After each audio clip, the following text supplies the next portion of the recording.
esta tarde a estudiar la palabra. Hay varios pasajes, hay concretamente 4 pasajes sobre los cuales vamos a basar el mensaje, el estudio que vamos a compartir en el día de hoy. Dos de esos pasajes que vamos a leer dentro de un rato, se encuentran en la carta de Pedro, concretamente en la segunda carta de Pedro. Otro pasaje lo vamos a leer en Filipenses y otro pasaje en Colosenses. Repito, de los 4 textos que vamos a leer esta noche, 2 se encuentran en segunda de Pedro, 1 en Filipenses y 1 en Colosenses. Vamos a empezar con el primer texto de segunda de Pedro capítulo 1, segunda de Pedro capítulo 1, del versículo 19 al versículo 21. Son unas palabras, estos textos que yo he seleccionado esta noche para leer entre todos, son versículos que los he seleccionado con una intención. Primero, recordarles a ustedes muchas de las cosas que ya saben. Pero en segundo lugar, que no perdamos en ningún momento la paz, la confianza y nuestra seguridad en Cristo Jesús nuestro Señor. Amén. Y el primer pasaje nos dice así, que Pedro viene hablando de una serie de experiencias que él tuvo a título personal, pero al final, para los que no tuvimos esa experiencia de verlo, de caminar con él, de oír la voz del Padre avalándolo, tanto el día del bautismo como el día de la transfiguración, ¿verdad?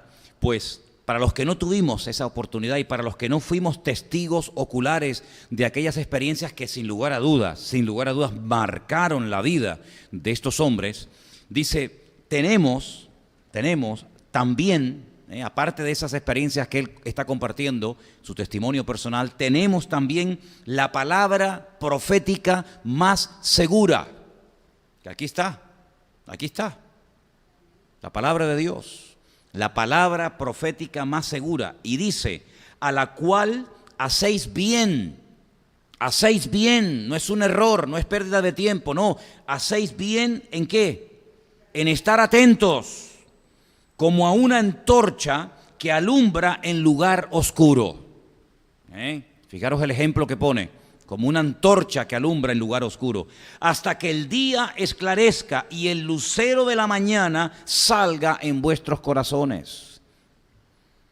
Entendiendo primeramente esto, que ninguna profecía de la Escritura es de interpretación privada,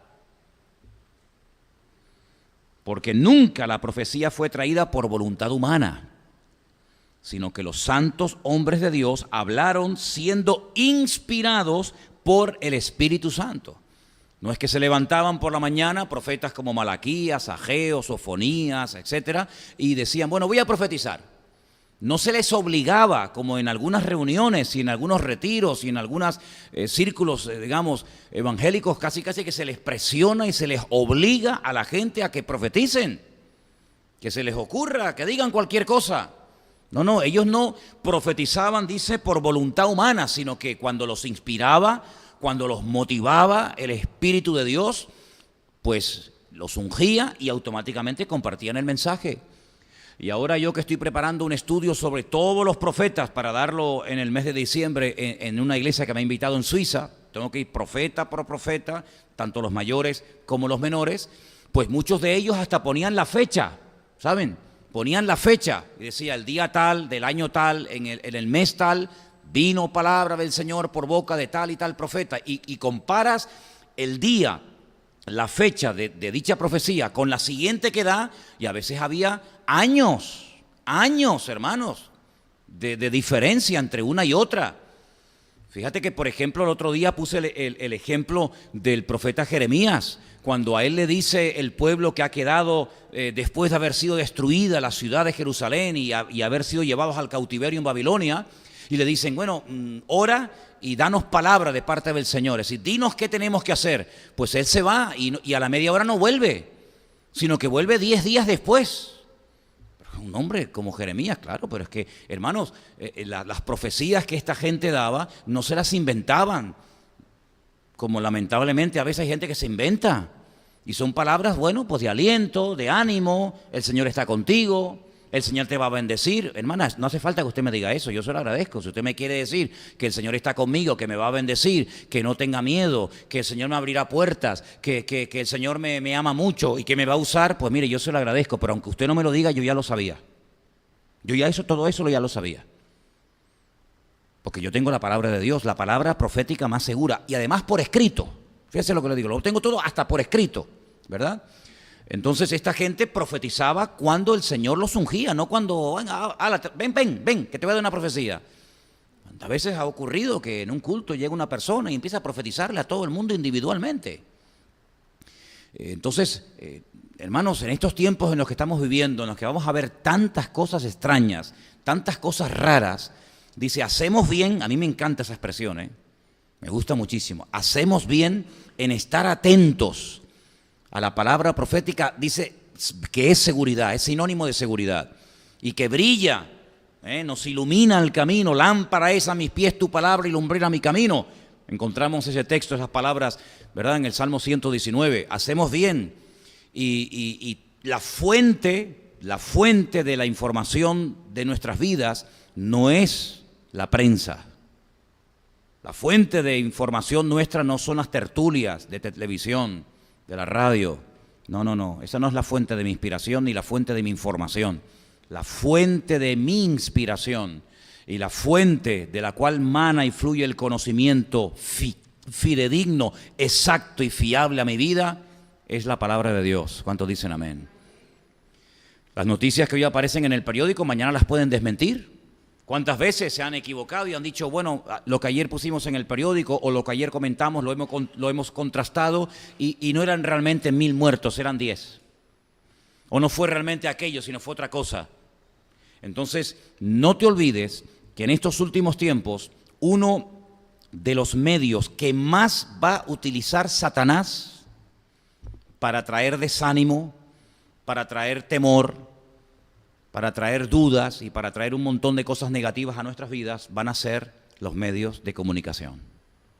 ¿Tú te acuerdas cuando Trump, este presidente de Estados Unidos, ganó las elecciones? ¿Tú te acuerdas cuántos programas, cuántas tertulias y durante cuántos días, tal vez semanas, nos estuvieron bombardeando acerca del peligro que este hombre iba a ser para el mundo? Lo que iba a pasar, que este es un loco que nos va a llevar a un disparate. Usted ponga la televisión hoy en día y prácticamente ni se habla de Trump. Bueno, en alguna ocasión y tal, pero no es como aquellos días previos a la elección, que era un machaqueo continuo en la 3, en la 5, en la sexta, por aquí, por allá, que este es un no sé qué, que este es un no sé cuánto, que Trump va a llevar al mundo a la ruina, que no sé qué. Pasó aquello y ya ni Trin, ni Tran, ni nada, ya nadie habla de Trump. ¿Se acuerdan cuando empezaron a bombardearnos con imágenes terribles de la guerra en Siria? Es muy difícil hoy en día encontrar un canal que se pegue tanto tiempo como en aquellos días hablando de la guerra en Siria. ¿Quiere decir que porque han dejado de hablar ya no hay guerra en Siria? Sí, esa es la tónica de los medios de comunicación. Cuando dejan de hablar de Siria, por ejemplo, es porque ya se solucionó el problema. ¿Y qué se va a decir ahora? Si ya no hay guerra, ya hay paz, ahora se han unido los que antes peleaban, ahora han entregado las armas, se quieren, se aman, Siria ha vuelto a florecer, se ha instaurado el orden. No, es que ya no interesa. Cuando nos caían todos los días con imágenes de los refugiados que venían de Siria, de Libia, era una y otra patera, y por aquí, y por allá, el niño que se ahogó, la madre que no llegó, el salvavidas que no era verdad, que no... Prácticamente ya no salen esas noticias. ¿Se acuerdan ustedes cuando fue la época de hablar de Venezuela? Todos los días. Y que si la policía, y que si Maduro, y que si no hay comida, y que si los supermercados, y que se la manifiesta. ¿Se arregló ya el problema? ¿Ya todo está en paz y todo está en armonía? No, sino que simplemente pasaron a otro tema. ¿Cuál es el tema ahora? Cataluña. Yo estoy hasta el gorro, hermano, permítame. De verdad, es que estoy hasta el gorro. Pero es que yo no sé cuánto tiempo exactamente, pero yo creo que ya llevamos más de un mes. Mucho más de un mes, por la mañana, por la tarde, por la noche, por la mañana, por la tarde, por la noche, por la mañana. Repiten las imágenes. Hay imágenes que ya las han repetido hasta decir basta, decir, oye, pero no tienen otra cosa.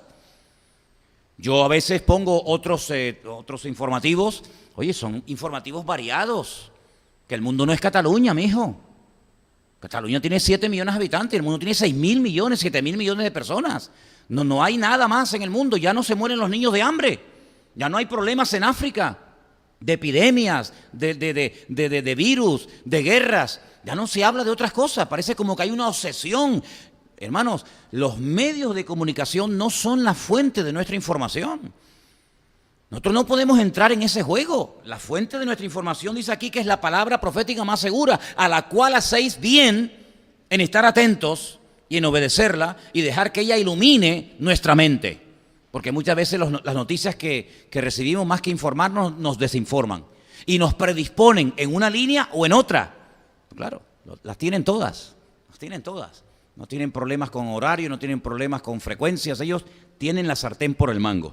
Por lo tanto, el creyente tiene que tener bien claro que si usted quiere saber lo que va a pasar, aquí lo tiene, por escrito. Y ahí usted va a encontrar frases como, por ejemplo, tengo aquí una pequeña lista de frases que a usted le va a sonar perfectamente. Dolores de parto. ¿Le suena o no? Jesús habló de los dolores de parto que sufriría ¿quién? La humanidad, la tierra. Dolores de parto. Es que para que nazcan los niños tiene que haber dolores. Si no hay dolor, el niño no nace. Esa es la señal de que el niño viene. Entonces los dolores no son para ponernos nerviosos, ni preocupados, ni para perder la paz, ni para dejar de dormir, ni para tener que tomar, en vez de una pastilla Tranquimacin, tomar 4. No. Los dolores de parto son las señales de que nuestro Dios viene pronto. Así que gloria a Dios por los dolores de parto, porque si no hay dolores de parto, Él no viene. Entonces, mira, cuanto más dolores de parto y cuanto antes termine esto, mejor que mejor. ¿No le suena la frase principio de dolores? ¿Le suena? Está en Mateo 24. Y esto es principio de dolores. Y uno dice, ¿qué es para el Señor principio de dolores? Terremotos, guerras, rumores de guerras, falsos cristos, falsos profetas. Eso es el principio. Entonces, ¿cómo será el final? Bueno, si ese es el principio y te asustas, imagínate si te cuenta el final, ¿verdad? Por lo tanto, nuestra fuente de información, nuestra luz, nuestra antorcha que alumbra en medio de la oscuridad es la palabra de nuestro Dios. ¿Cuántos dicen amén? De ella sale toda la información que mi espíritu, que mi vida necesita para no perder la paz. ¿Cómo me va a robar a mí la paz una televisión, hombre? ¿Cómo me va a robar a mí la confianza y el sueño 4 o 5 periodistas que van en una línea o van en otra? No, en absoluto, para nada. El otro texto que quería leer se encuentra también en 2 de Pedro, pero en el capítulo 3, del versículo 9 en adelante. Presta atención, hermanos, son versículos muy interesantes y que creo que vienen muy bien para este tiempo en el cual estamos viviendo. 2 de Pedro, capítulo 3, versículo del 9 en adelante. El Señor no retarda su promesa, según algunos la tienen por tardanza. ¿Le gusta ese versículo? Es buenísimo, ¿eh? Señor no dice, Señor, estás tardando mucho. No. Señor no tarda nunca, el Señor no retarda su promesa, dice, según algunos la tienen por tardanza, sino que es paciente para con nosotros, no queriendo que ninguno perezca, sino que todos procedan al arrepentimiento. Ahora, me llama la atención porque el versículo podía haber dicho, lo voy a leer mal, presta atención, o mírelo ahí en la pantalla. El Señor no retarda su promesa, según algunos la tienen por tardanza, sino que es paciente para con todos. Eso no dice. ¿Con quién es paciente? Contigo y conmigo. Es paciente con nosotros. Así que si Él no ha venido, es porque todavía ve en nuestra vida áreas y aspectos en los que tenemos que cambiar. Entonces Él es paciente con nosotros. Así que la razón por la que todavía no ha venido es porque todavía en nosotros tiene muchas cosas que cambiar y hacer. Así que en cierto sentido podemos decir que nosotros estamos como, entre comillas, frenando, por decirlo de alguna manera, la venida del Señor. En cierto sentido sí, porque dice la Biblia que cuando Él venga, Él no viene a buscar una iglesia desmantelada, arruinada, dividida, peleada la una contra la otra, sino que Él viene a buscar una iglesia sin mancha y sin arruga. Y para eso hace falta entrar en el horno de Dios, para eso hace falta entrar en el taller del Creador, para que Él pueda planchar las arrugas que tenemos y para que Él pueda limpiar las manchas que tenemos. Y entonces en ese proceso que empezó desde el mismísimo día de nuestra conversión hasta que Él venga, todos estamos en este momento. Y por eso dice que Él es paciente para con todos. Él tiene paciencia contigo y conmigo y con todos y cada uno de nosotros. No es que se ha olvidado, no es que se está retrasando, no, sino que Todo lo hace con un propósito. Dios tiene todo bajo control. Todo, absolutamente todo, repito, está saliendo según lo que Dios quiere que salga. En Él no hay sombra de variación, en Él no hay injusticia, en Él no hay equivocaciones. Él jamás tendrá que pedirle perdón a ninguna iglesia, a ningún ministerio, a ningún hijo suyo, jamás.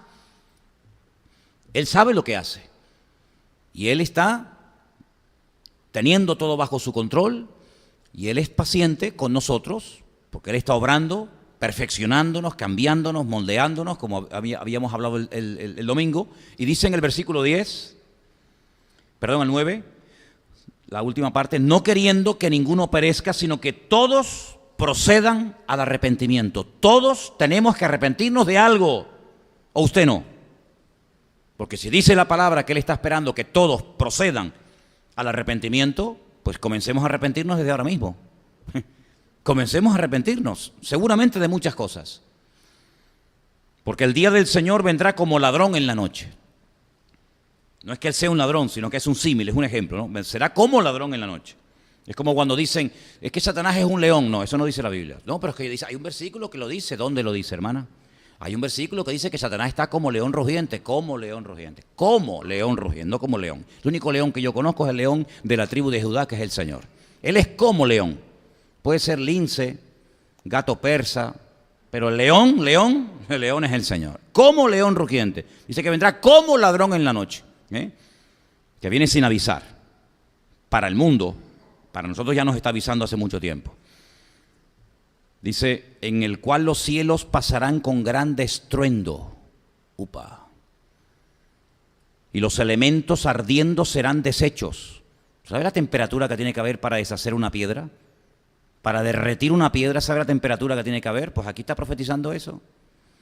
Aquí está profetizando que los elementos van a ser derretidos, arderán, y la tierra y las obras que en ella hay serán quemadas.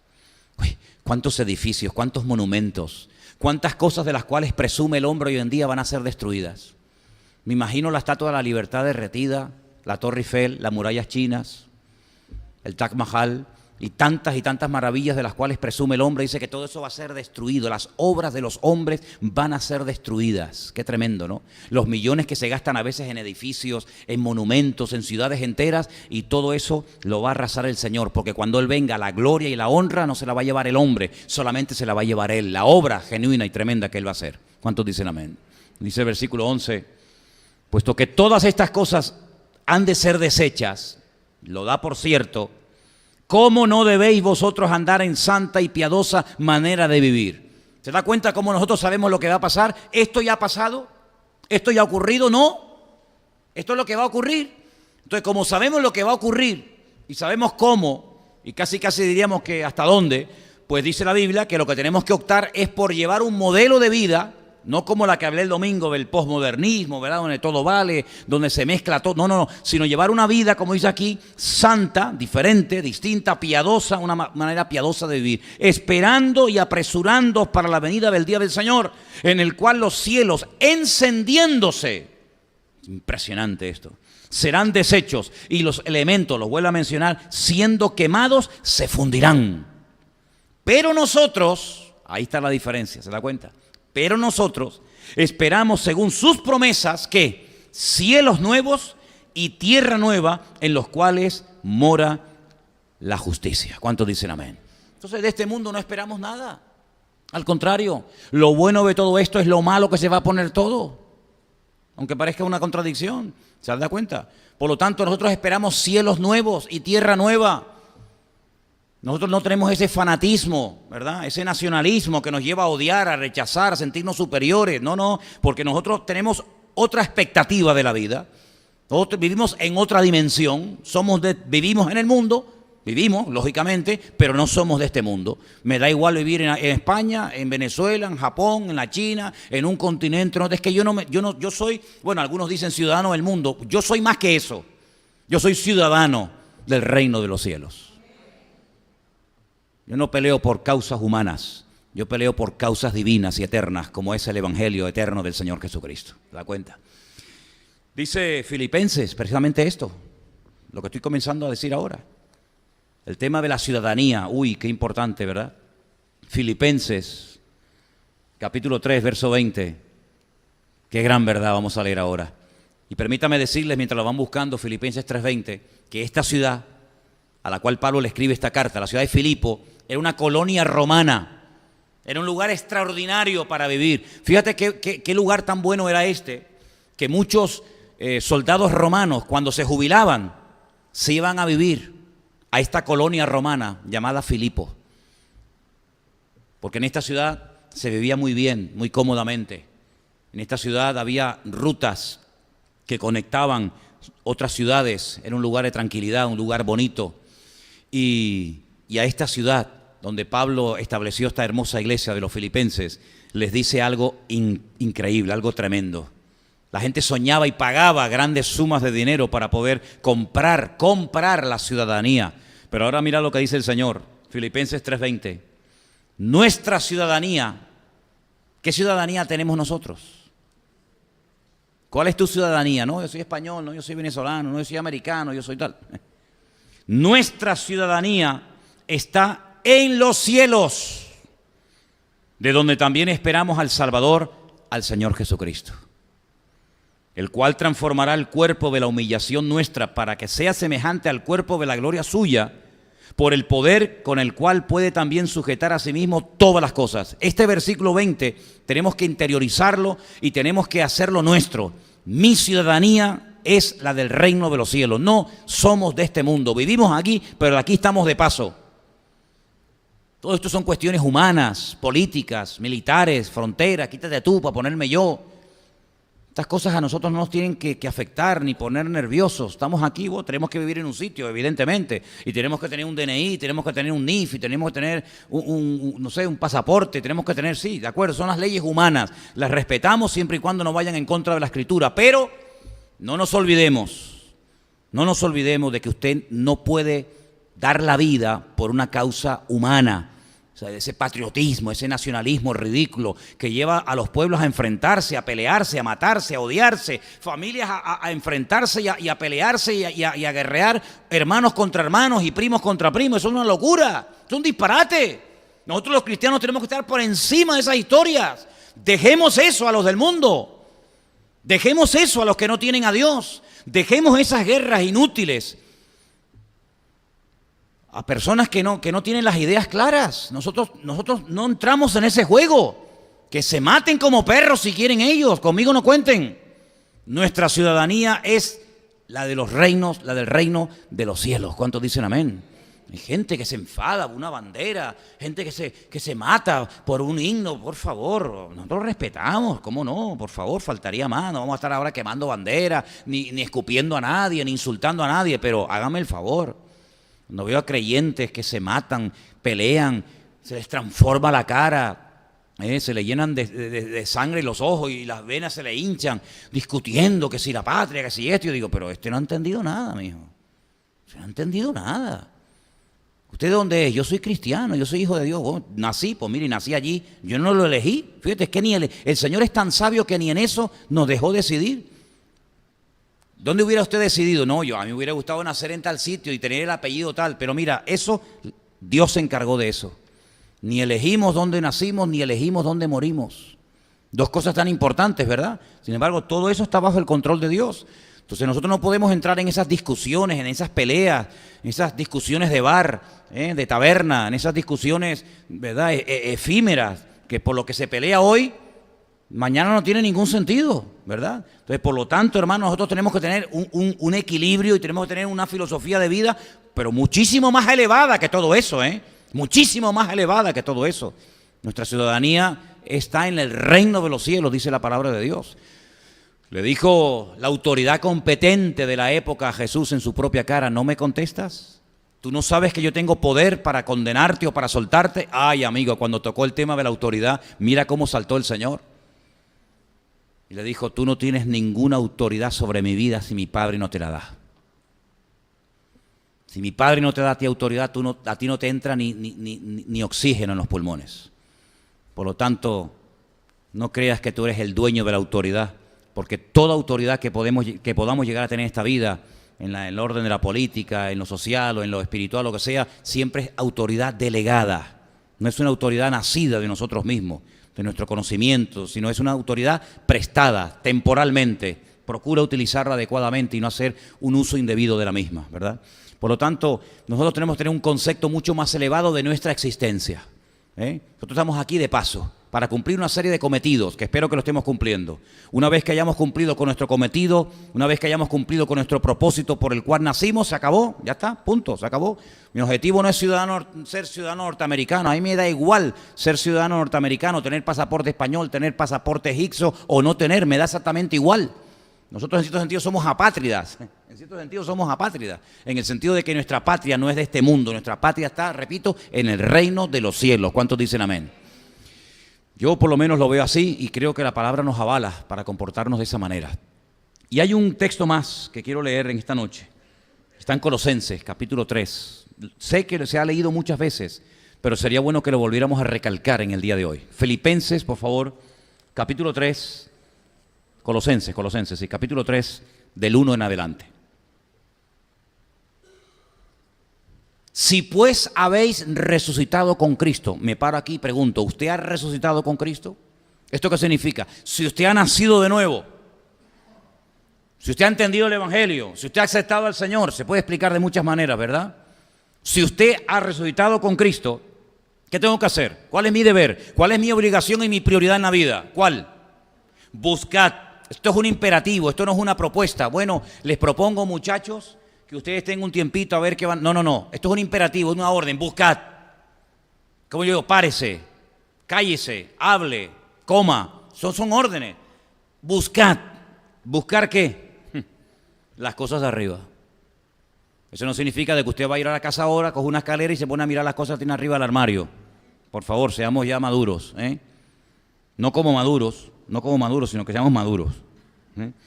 Buscar las cosas de arriba, donde está Cristo sentado a la diestra de Dios. Amigo, es una meta completamente diferente. Poner la mira, ¿dónde? En las cosas de arriba, no en las de la tierra. ¿Y qué pasa si no hago caso a esto? ¿Qué pasa si busco las cosas de la tierra? ¿Qué pasa si pongo la mira en las cosas de la tierra? Que vas a terminar pensando, hablando y comportándote como los de la tierra. Hablando como ellos, quejándote como ellos, lamentándote como ellos, maldiciendo como ellos, desanimándote como ellos, peleando como ellos, etcétera, etcétera. Entonces eso no puede ser así, eso no puede ser. Es una decisión que uno tiene que tomarla lo antes posible. Así como Daniel, ¿se acuerdan el domingo cuando yo dije que él propuso en su corazón que no contaminarse? El título del mensaje de hoy es No te dejes contaminar. ¿Cuántos dicen amén? ¿Lo puede decir conmigo? No te dejes contaminar. Usted no ha visto, sobre todo lo he visto mucho en gente oriental.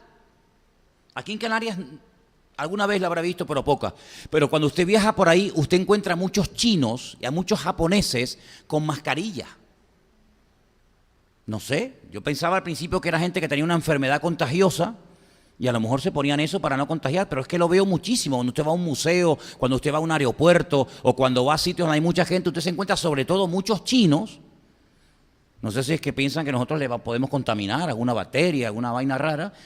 Muchos chinos, muchos japoneses que llevan como una mascarilla para protegerse, ¿no?, de la contaminación o de sabe Dios qué. Bueno, póngase la mascarilla en su espíritu. Póngase mascarilla en su alma. Porque el mundo está empeñado en contaminar nuestra forma de hablar. Pero empeñado, Y además le voy a decir una cosa. El inconverso tiene algo que a veces a nosotros los creyentes nos falta. ¿Y saben lo que es? La perseverancia. Son constantes y machacones y un día y otro día. Y si no quieres taza, ahora tazón. Y si no quieres por la mañana, ahora por la tarde. Y si no quieres por la tarde, también por la noche. Y un día y otro y otro y otro y otro. Y llega un momento en que hay un bombardeo tan grande que empiezan a manipular y empiezan a cambiar la opinión pública. Porque claro, si tú estás todo el santo día, mijo, desde que te levantas hasta que te acuestas, desde que te levantas hasta que te acuestas, por la mañana, por la tarde, por la noche, pones en la radio lo mismo, pones en la televisión lo mismo, pones en la lectura, un periódico y lo mismo, llega un momento en el que eso te va entrando dentro de tu forma de ser y te va condicionando en una línea o en otra, cuidado, que aquí hay para todos los colores y para todos los gustos. Depende de la radio, depende del periódico, depende de la tertulia que usted escucha, puede terminar odiando a unos o amando a otros, o viceversa, cuidado. Pero entonces quiere decir de que yo soy como una especie de veleta, ¿saben? ¿No? Esas que se ponen en lo alto de las casas y el viento sopla de un lado y la veleta, pum, se mueve y ahora cambia la dirección y sopla. Mira qué curioso que Pablo le dice a otros hermanos, concretamente a los hermanos de la ciudad de Éfeso, dice: no seáis niños fluctuantes, llevados por todo viento de doctrina, por estratagema de hombres que para engañar emplean con astucia las artimañas del error. Es decir, no te dejes contaminar, no te dejes manipular por los que se dedican profesionalmente a manipular a las masas. Y es que hay expertos, es que hay una parte de la psicología y hay una parte del periodismo que consiste en manipular a las masas. Y hay gente que tiene un carisma a base de repetir y conceptos y palabras, y hay conceptos y palabras que se inventan y a base de repetirlos la sociedad como que los interioriza. Pero ¿cómo puede ser eso? ¿Cómo puede ser eso? Cuando aquí estamos leyendo la palabra que yo tengo que poner la mira en las cosas de arriba, no en las de la tierra. Es una orden, hermanos. Y las consecuencias cuando no lo hago son terribles a corto y a largo plazo. Y añade: porque habéis muerto y vuestra vida está escondida. ¿Dónde estamos escondidos? Con Cristo, y Cristo en Dios. Cuando Cristo, vuestra vida se manifieste, entonces vosotros también seréis manifestados con Él en gloria. Y a continuación, no lo vamos a leer, pero a continuación usted puede leerlo esta noche antes de irse a la cama a dormir. Todas las cosas que tengo que hacer para ir dejando lo carnal, menciono algunas: impurezas, malos deseos, avaricia, blasfemias, palabras deshonestas, mentiras, etcétera, que es lo normal, es la filosofía de vida del mundo hoy en día. Odiar, matar. Y detrás de todo esto, ¿quién está? El presidente de Antena 3, el presidente de la Sexta, el presidente. Detrás de todo esto, ¿quién está? El príncipe de la potestad del aire. El príncipe de la potestad del aire, donde se mueven todas las ondas, donde están ahí todos los satélites, ¿verdad? Donde están ahí todas las frecuencias. Ahí ese es el terreno de él. Es el príncipe de la potestad de la atmósfera, de los aires. Satanás, que Cristo, en esa capacidad tremenda que él tenía de, con pocas palabras, decir muchas cosas profundas, lo definió como un ladrón. Es un ladrón. Y un ladrón no viene nunca para bendecirte, para traer estabilidad emocional a tu casa. Un ladrón nunca viene para traer una alegría a tu hogar, viene para hacerte daño. Pero aparte de robar, el Señor añade dos adjetivos más todavía peores. Viene para robarte, para matarte y para destruirte. Oye, pero más claro agua, pero él también dice: pero yo he venido para todo lo contrario, para darte vida y vida en abundancia. Entonces hay decisiones que cada día tenemos que tomar, hay cosas que tenemos que seleccionar. Mira, ahora que hemos estado en la península, aquí gracias a Dios no se ve, y espero que nunca. Pero en la península en algunas partes hay autopistas de peaje. Es decir, que si no pagas no pasas. Si quieres ir por esa autopista tienes que pagar. Y entonces hay como unas cabinas y hay momentos en los que la autopista pasa de 120 a 100 y de 100 a 80 y de 80 a 60 hasta que llega un momento en el que es como un embudo y tienes que pasar obligatoriamente por la ventanilla donde tienes que pagar.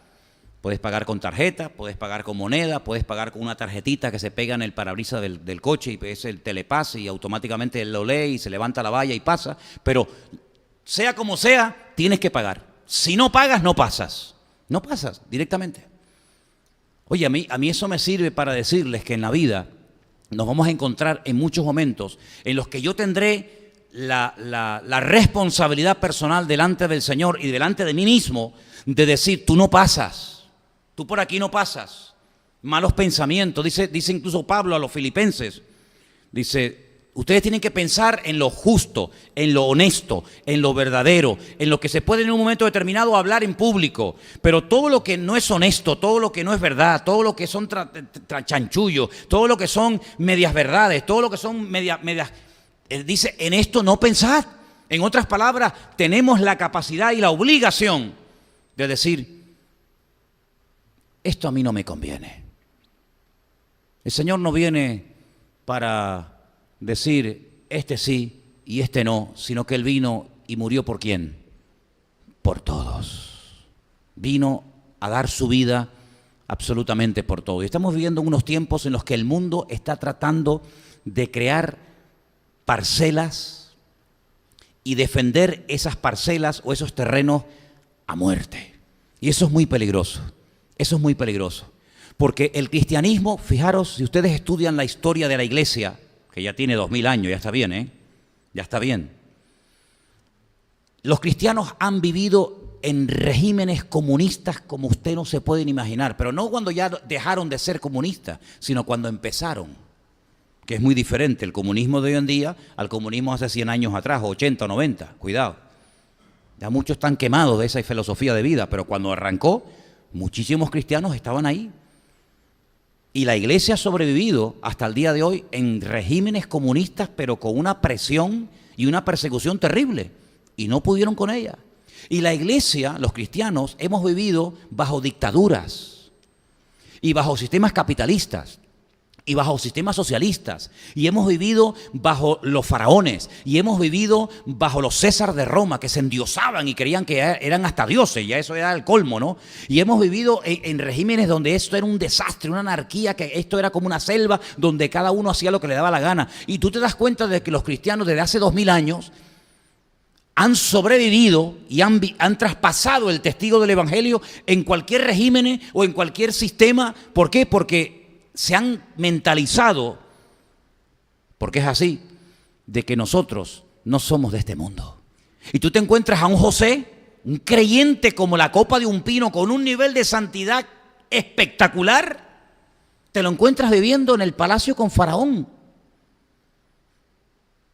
Y te encuentras a Daniel en un reino de idolatría, de paganismo, de promiscuidad sexual y de libertinaje sin precedentes, como fue por ejemplo Babilonia. Y ahí estaba Daniel, marcando una diferencia, eso sí, cuidado, marcando una diferencia, dejándose respetar, aprovechando las oportunidades, pero él no salió a las calles a hacer manifestaciones, protestas, tirando piedras, quemando lo que hubiera que quemar de la época contra el Nabucodonosor, sino al contrario, le daba testimonio a él y a Belsasar. Y ahí encontramos, por ejemplo, personajes como Ciro. Y bueno, ¿Ciro qué era? Bueno, Ciro era un rey pagano que en un momento determinado Dios lo utilizó. Como también en un momento determinado el Señor dice de Nabucodonosor, mi siervo. ¿Mi siervo? Sí, no, tú no te preocupes, ahora es mi siervo. Ahora es el látigo que yo voy a utilizar, el instrumento que yo voy a utilizar para corregirlas a ustedes, pero no se preocupen, él también pasará por la ira y por mi trato, ¿verdad? Y ahí encontramos, por ejemplo, a los cristianos de los primeros siglos bajo Vespasiano, ¿verdad? Bajo Augusto César, incluso bajo Herodes, que era terrible, toda la dinastía de los Herodes, desde el abuelo, desde el bisabuelo, estos eran tremendos, bajo Calígula, bajo Nerón, bajo Tito, y tú te encuentras a los cristianos que ellos se mentalizaron de que en esta vida, donde Dios nos haya puesto, allí donde tenemos que brillar y marcar una diferencia. Y por eso me parece una pérdida de tiempo y una falta de madurez tremenda cuando hay creyentes que pelean por causas humanas, que para eso tienen a los hijos del diablo, pero que nosotros no somos ni de este mundo, ni queremos vivir según las reglas de este mundo, sino que nuestro estándar, nuestro modelo de vida está por encima. Y ese modelo de vida lo tenemos claramente establecido en los patrones de conducta que tenemos en la palabra de Dios por escrito. ¿Cuántos dicen amén? Entonces, hermanos, que nada nos haga perder la paz. El salmista decía, antes de Cristo, imagínate ahora, en paz me acostaré. Claro, para dormir en paz hay que acostarse en paz. Tú no te puedes acostar en guerra y pretender dormir soñando con los pajaritos. Vas a soñar con los buitres, no hay que con los pajaritos.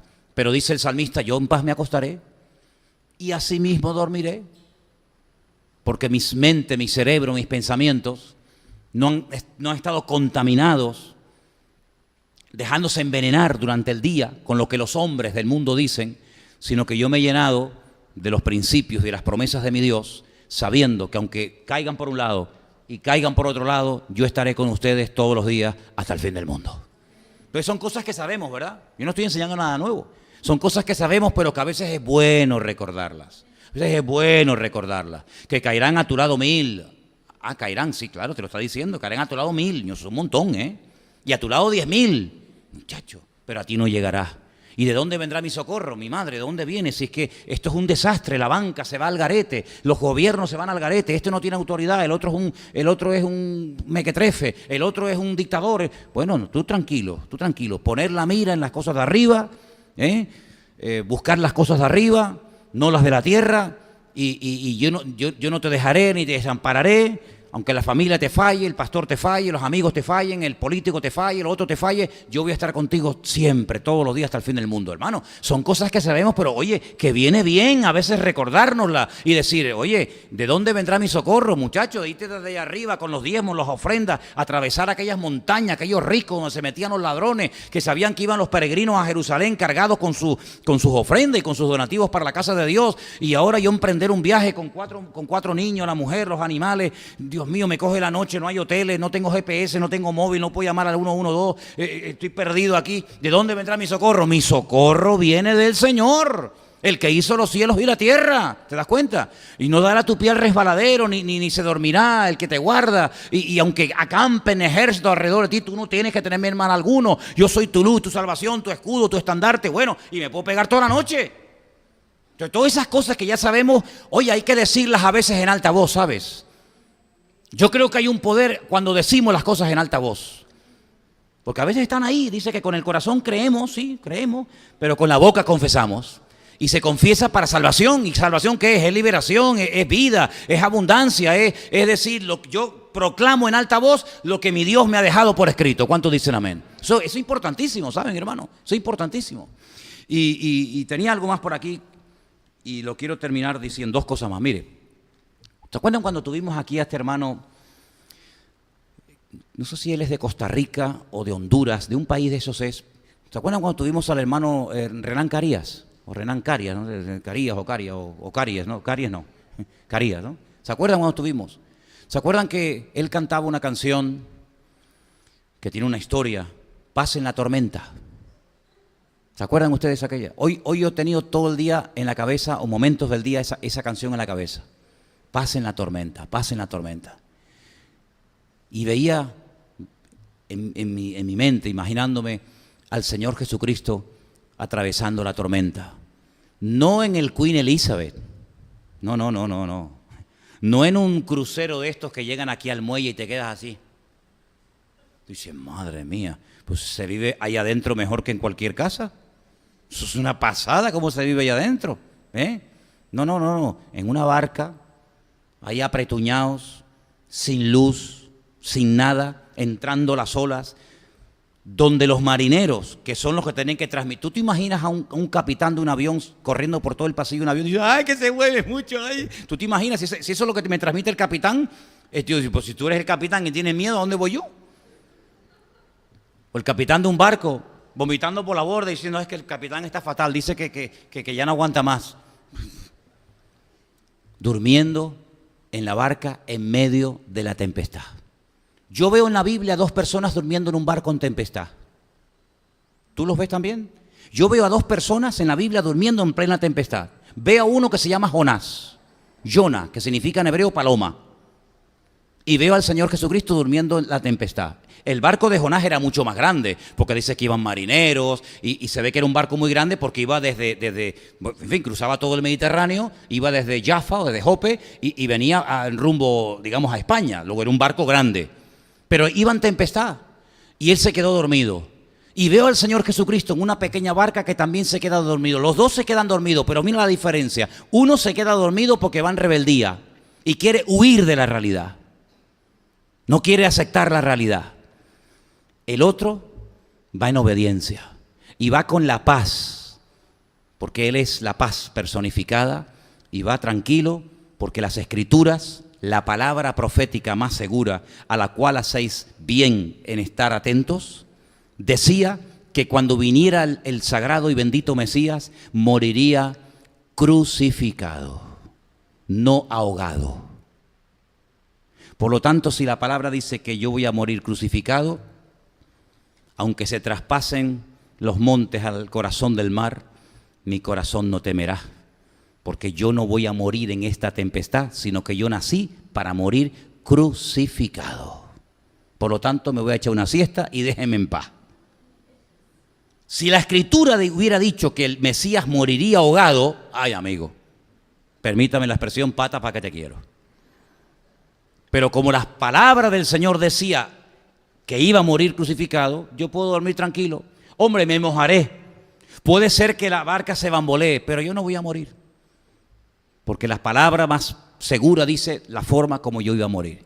Y por eso cuando nosotros conocemos la palabra y estamos empapados y llenos de la palabra, yo tengo que saber, como el Señor sabía que Él no iba a morir ahogado, sino crucificado, yo tengo que saber que cuando empiecen los dolores de parto, cuando empiecen los principios de dolores, etcétera, etcétera, las guerras y rumores de guerra y las divisiones y las peleas y las falsas profecías, etcétera, etcétera, yo tengo que saber que a mí eso no me va a afectar, que a mí eso no me debe de afectar, más bien. ¿Saben por qué? Porque yo conozco la palabra de Dios y yo sé que todo eso es necesario que ocurra, pero es el anticipo, son los toques de trompeta previo a la aparición visible de nuestro Señor Jesucristo.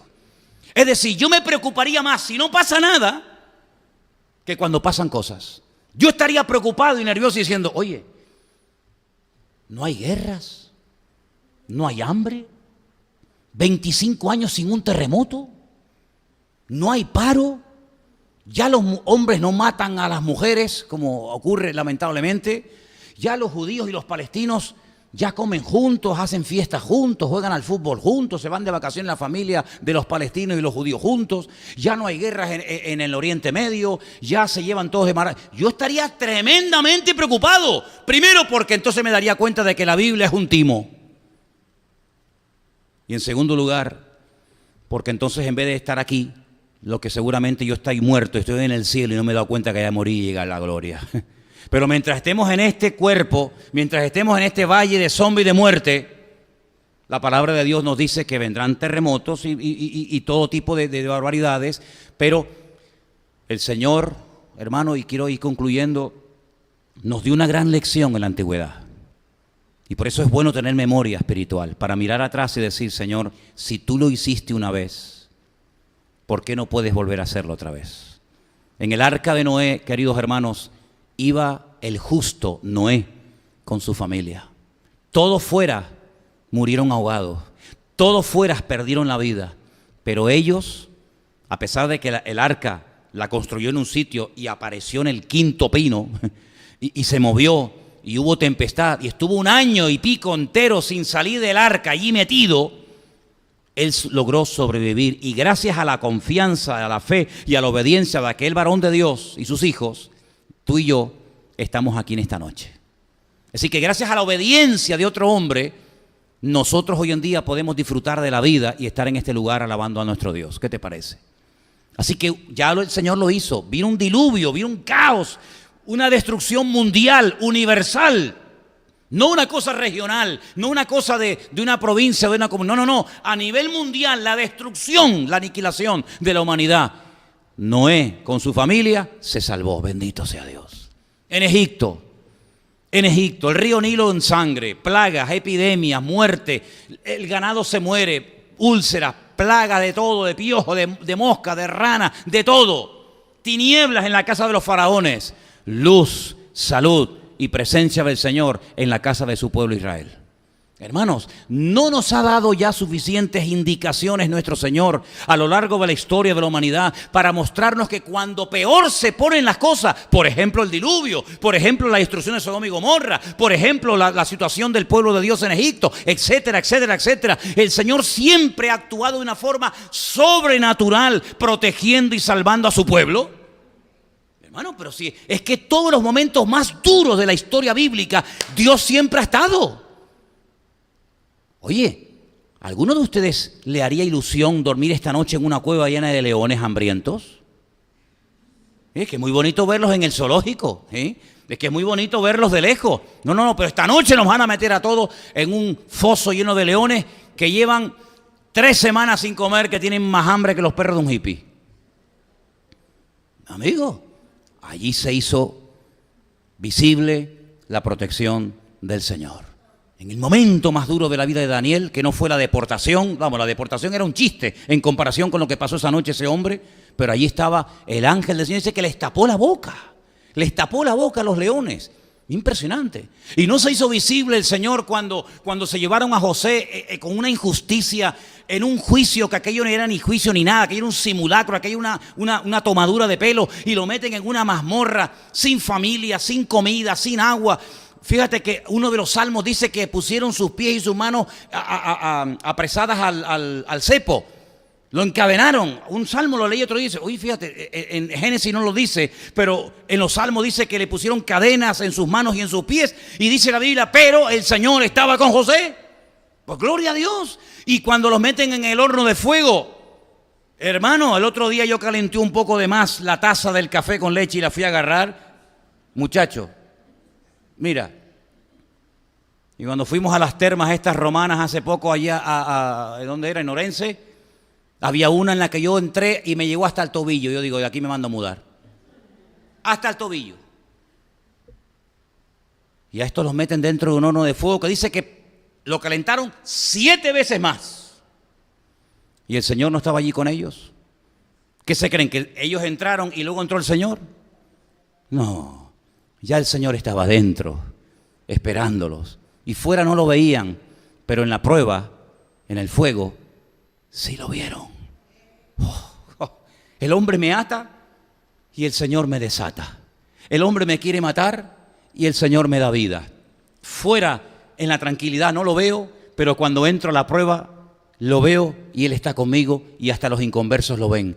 Pues bendito sea Dios. ¿Es que acaso tenemos otro Dios? ¿Es que acaso Dios está ya cansado y como ese pobre viejito que ya el pobre le duele la espalda, la rodilla y ya pierde la memoria, ya está deseando ya irse a la otra vida? ¿Es acaso esa la imagen que tenemos de nuestro Dios? Nuestro Dios tiene más poder y más autoridad que nunca en la historia, hermano. Y las cosas más grandes que vamos a ver, tanto en una línea como en otra, Dios nos ha seleccionado a ti y a mí para que las podamos ver. Es verdad que no vimos personalmente a Juan, ni a Pedro, ni a David, ni a Santiago, ni a Moisés, ni a Abraham, ni a Elías, ni a tantos personajes de Dios. Ni siquiera a él lo vimos personalmente, ni lo escuchamos, ni lo tocamos, ni estuvimos en el monte de la calavera, ni el día de la resurrección, ni en el aposento alto el día de Pentecostés. Es verdad que no vimos nada de eso. Pero lo que vamos a ver nosotros, cuántos profetas del Antiguo Testamento desearon ver lo que tú y yo estamos a punto de ver y murieron y no lo lograron ver. Vamos a ver el libro del Apocalipsis cumplirse. ¿Te parece poco? Ni Juan, que lo escribió, lo vio en profecía, lo vio en visión, en sueño. Y nosotros vamos a vivir unos tiempos de historia bíblica sin precedente. Pero guarda tu mente, guarda tu corazón, guarda tus ojos, guarda tus oídos. No te dejes contaminar. ¿Cuál es el título del mensaje esta noche? No te dejes contaminar. Contaminar sobre todo por esos medios tan poderosos que llegan a millones de personas al mismo tiempo y se meten en las casas sin pedir permiso y se meten en todas partes sin pedir permiso. ¿Por qué? Porque tienen poder para hacerlo. Las mejores cámaras, los mejores satélites, los mejores repetidores, los mejores estudios de grabación, los medios más sofisticados los tienen ellos. ¿Y tú te crees que los han hecho para traer bendición, para dejarte dormir, para traerte paz y seguridad? No, hermano, el diablo quiere utilizar toda esa tecnología para dañar, para matar y para destruir. Pero como ya lo sabemos, nos vamos a rodear con la presencia del Señor. Y como dice la Escritura, yo y mi casa serviremos al Señor. Amén, hermanos. Cierra tus ojos ahí donde estás. Nuestra causa no está perdida. Al contrario, es la causa de las causas. Es lo único digno por lo cual vivir y morir. El Evangelio eterno de Jesucristo. Todos los sistemas, imperios y regímenes a lo largo de la historia han tenido su tiempo de esplendor y de gloria y su tiempo de la más absoluta decadencia. Incluso algunos han desaparecido y no hay más que piedras viejas y templos y castillos viejos que ya no sirven para nada más que para sacarse fotografías, nada más que para eso. Pero el reino del Señor es sempiterno, nunca perecerá. Dice la Biblia que cuando Él vio caer aquella imagen de oro, de plata, de bronce, de hierro, representando, simbolizando a los reinos de la tierra, dice que después con aquella piedra que fue golpeada, aquella piedra se hizo un gran monte, aleluya, y el ángel Gabriel le dijo a aquella santa mujer llamada María, el reino de Israel, el reino de Jacob para siempre reinará y su reino no tendrá fin, aleluya. Estamos viendo cómo las naciones están siendo sacudidas y humilladas y están quedando en evidencia aquellos que se creían los amos y los dueños, están quedando en evidencia ciegos, tratando de guiar a ciegos, pues al mismo hoyo. Pero nuestro Dios, que tiene ojos y ve, y que tiene boca y nos habla a través de su palabra escrita esta noche, nos dice y nos recuerda: haced bien en prestar atención a la palabra profética más segura, la cual alumbra como antorcha en medio de la oscuridad. Aleluya. Y nos agarramos a tu palabra viva y eficaz, eterna. Y a ella nos agarramos, a sus promesas, a los pactos y a las acciones y obras de Dios que nos marcan un estilo de vida y nos muestran el camino a seguir. Queremos, Señor, cerrar nuestra mente al temor. Queremos cerrar nuestra mente y nuestros oídos a todo lo que no proceda de Dios. Solamente me abro a lo que el Espíritu dice a mi vida. Aleluya.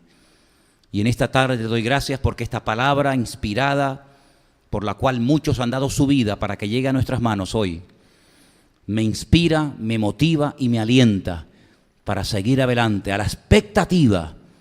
Porque la expectativa nuestra es muy grande, Señor. Todo será destruido, quemado y derretido, pero nosotros esperamos el retorno de nuestro Señor Jesucristo. Los elementos serán quemados, todo será destruido, pero la gloria tuya irá en aumento como la luz de la aurora. Gracias, Padre, por esta palabra. Te pedimos que meditemos en ella, que la repitamos, que la interioricemos, para que ella nos marque la senda, el camino a seguir. Y pase lo que pase y venga lo que venga y digan lo que digan, nuestra confianza está en el Dios vivo y verdadero. A Él la gloria y la honra, en el bendito nombre de tu amado Hijo Jesús.